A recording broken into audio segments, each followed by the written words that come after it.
Alright everybody, welcome back to the Hellscape. This is what it's like walking in my front door right now. Right away you'll see I am rebuilding all of this, this plaster here. It's about midway. I need to build it up and bring it all out. You'll see when I turn around. Anyhow.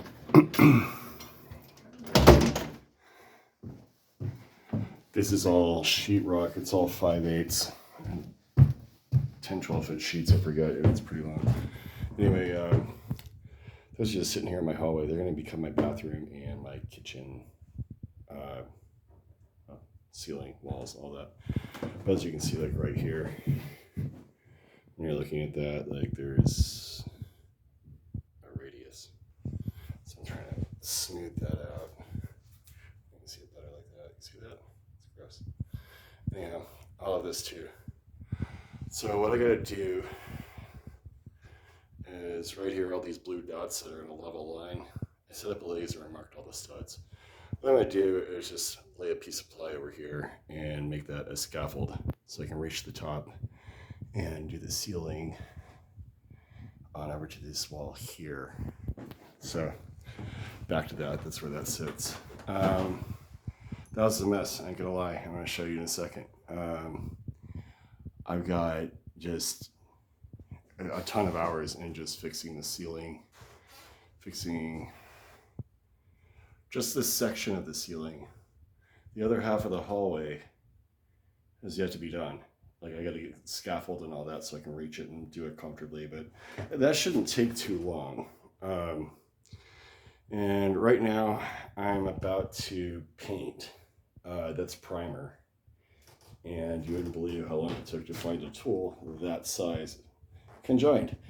Anyway, it took me about 30 minutes looking for that. So I'm gonna pick up, I'm just gonna give you a tour of like where things are at right now. No one needs to see my closet.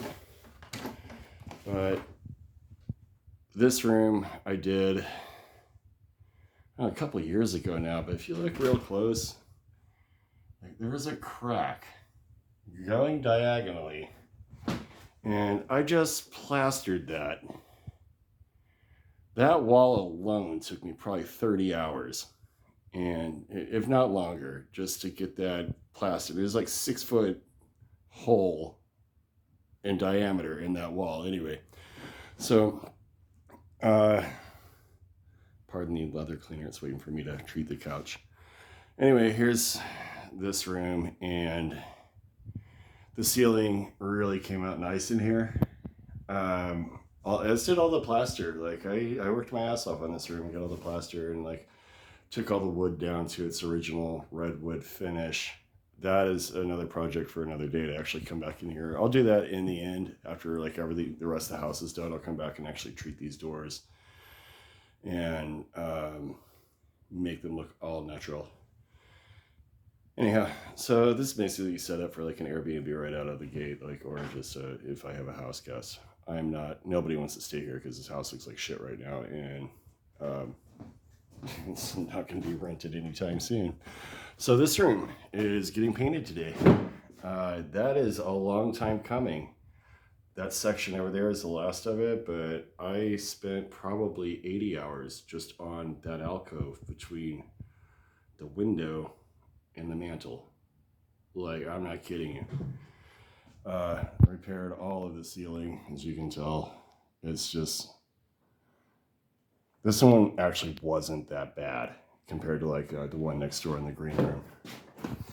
And this, I believe I've showed all this in a previous video. I had to take all this down so I could repair these pocket doors, but now they open and close as they should, except there's a couch leaned against it on the other side. I was going to show that off. There it goes. So everything glides as it should, and to fix that, you have to take all this apart. And after I paint the walls, I'm going to put all this trim back together, put all the furniture where it goes, mount the TV, put in the home theater. Like it's, this should be wrapped up fairly soon. I say that, and then like it's 3 months later and it's not done. I'm only one guy, and plus like I have to cook and clean and run a house like everybody else. and have jobs and so on. So I can only spend so much time on this, and frankly, there's so much to do, it's hard to get motivated sometimes. You just got to keep at it and talk yourself out of getting out of bed, or talking yourself into getting out of bed. Anyway, this is why I'm showing this video, is because like this is the last time you're going to see this room looking like this, and the last time you're going to see this hallway looking like this. And if you saw that process coming in the door, I hope this shows up on camera, because like you see all those little marks on the wall, like with the X's and circles and all that. That's every time I've like sanded and vacuumed, and you run your hand across it and you feel a blemish, and you got to mark all that out. And building these corners, I like really hard 90-degree corners. I don't like anything rounded. And also they're 10 times easier to repair when they get chipped, because you just. But it takes a while to get all the plaster to be even on both sides, and to where it meets and it forms like a congruent like corner, you know. And some neighbor's dogs, pardon my pause. And we're back. All right, so again, this is like all the tools, everything necessary. I know it looks like a mess, but I actually know where to find everything that way. And all this over here is actually scaffolding that I use to get to lay across here and just get to that section right there. So whenever I do go to do this section, which is right over this stairwell, I've only got a little bit left to do.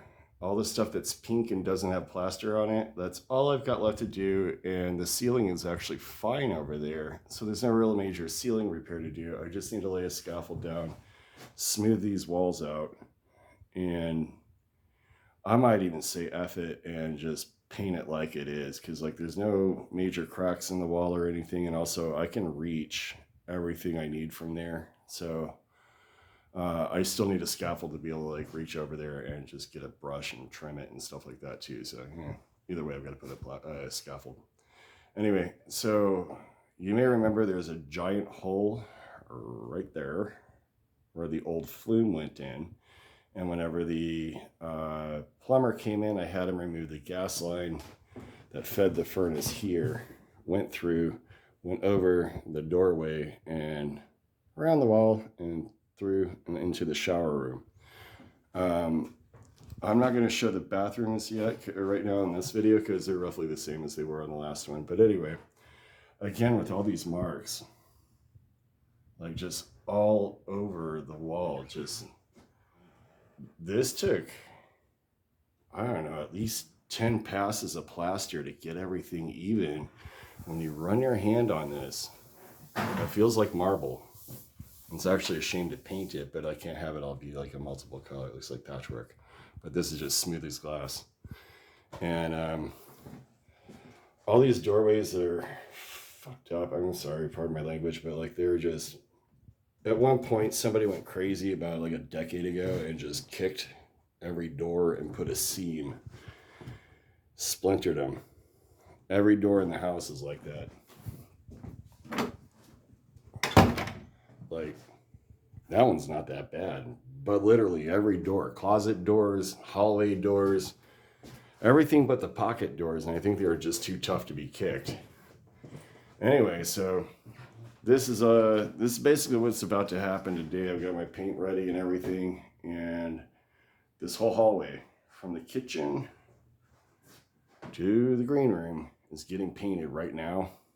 And this bedroom, we're gonna get primer on this, get the ceiling dialed in, or primed anyway. I think I'm gonna make a separate, usually you paint from the top down. Anytime you're doing home improvement, like do your ceilings down to your baseboards. I'm gonna bend the rules on this one because there's that picture rail and it's a good dividing line, and I only want to be on a scaffold once. So whenever I'm up there, I'll paint the ceiling and I'll get this picture rail at the same time and just make life easy. And anyway, but we're gonna do all the walls. All this plastering, like, it's finally reached an end. I mean, getting like this corner, I'm not kidding you, I've got probably 15 hours in that corner, just like getting that uniform and getting it to, like, just floating it out till it formed like a really solid edge like that. I mean, it takes some time. You gotta sand it, you gotta vacuum it, and then you find your flaws and you circle them just like this. I mean, these are pretty recent. I thought this wall was done. I went and like vacuumed it off. I'm like, God damn, there's more to do. So you just got to keep at it, and you don't want to lay your primer down until there's no point in getting your brush wet until every single square inch of this is ready to go. Being that this project is so big, this is why I'm like throwing this video out, just saying like I'm just gonna get this part done today and get everything primered and just make it uniform and white and make it look like, you know, something actually happened here.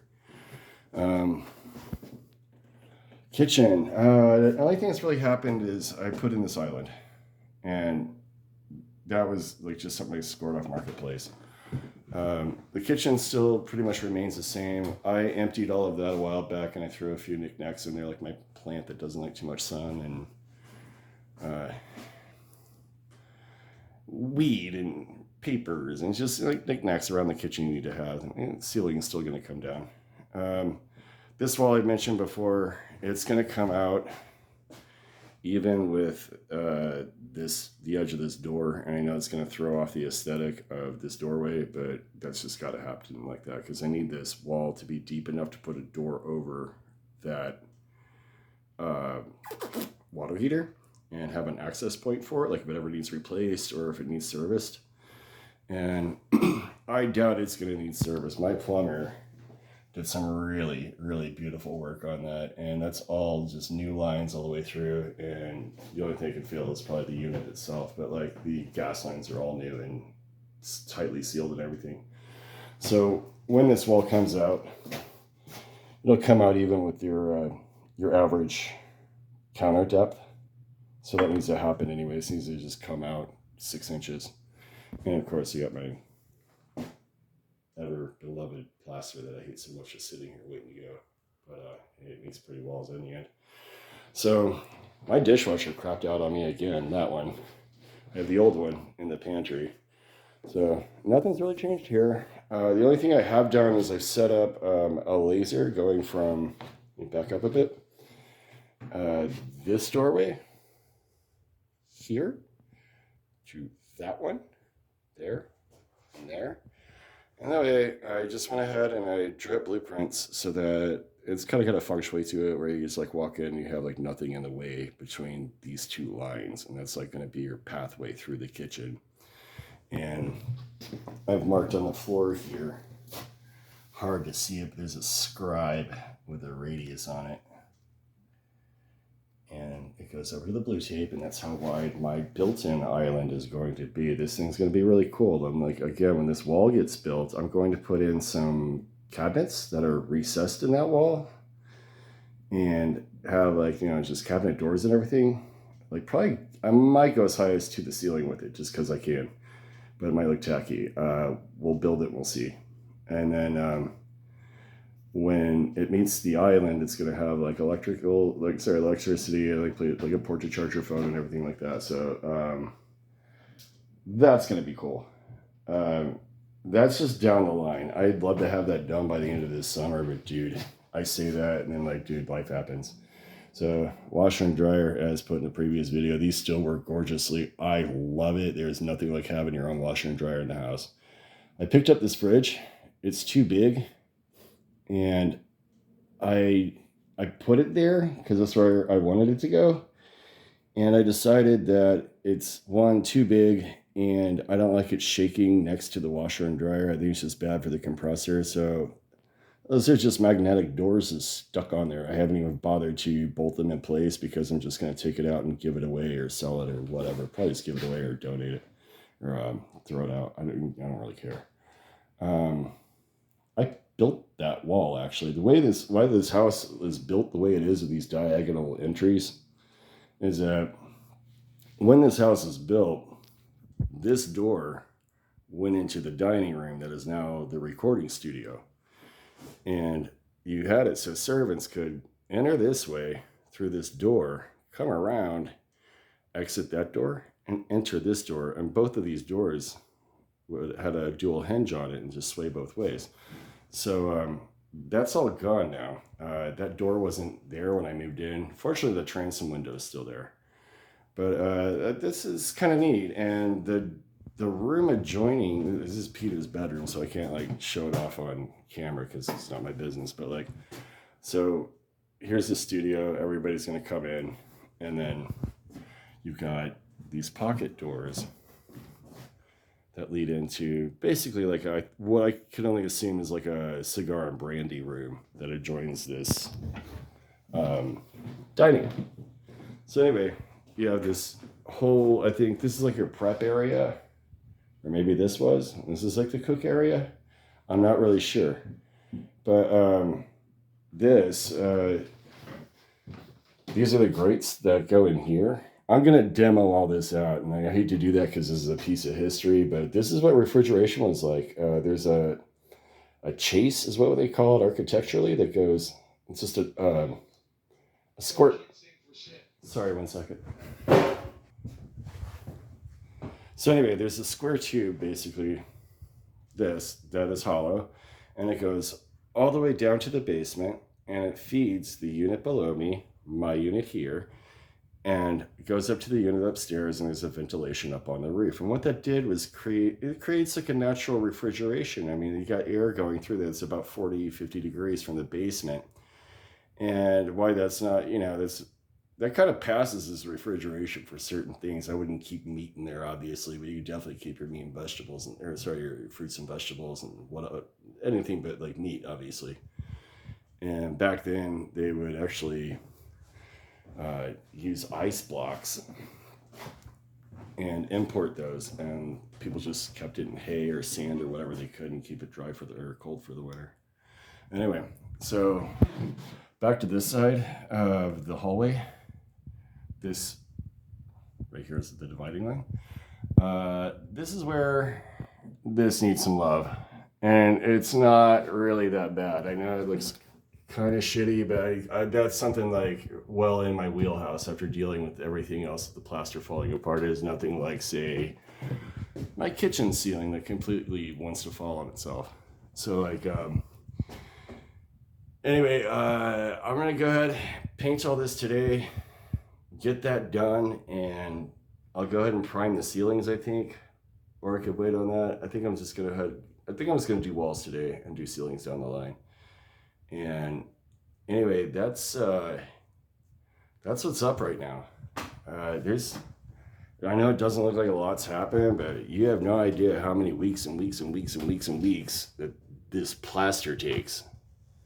It is ungodly just how freaking time consuming that is. And as much as I hate it, I'm really happy to have the opportunity to do it at my own home, because this is the kind of stuff I'd love to do for clients, but it's just so time consuming that like there's no way you could pay me what I'm worth and feel like you're getting a deal at the same time. Because like this restoration, this is cutting every single crack out of the wall and like getting it all like leveled back down. It is just a labor of love. I mean, it's really, really time consuming. But it's done now and ready to paint. It's a really rewarding feeling to be here at this stage of the house. And before you know it, you'll walk in and have all my crap out of the hallways. Go ahead, take a long, thirsty look at that one, drink it up. But we're just going to have all this out of the hallway and have an empty hall that I don't even want to put art on the walls after this. Like, just the thought of putting a hole in this after all the work I put in it. But of course, we'll put some art up there. I'll figure something out that's non-invasive and non-intrusive, sorry. And this is where we're at. So hopefully next time we take a shot from this angle, it looks beautiful. All right. Well, let's get to painting.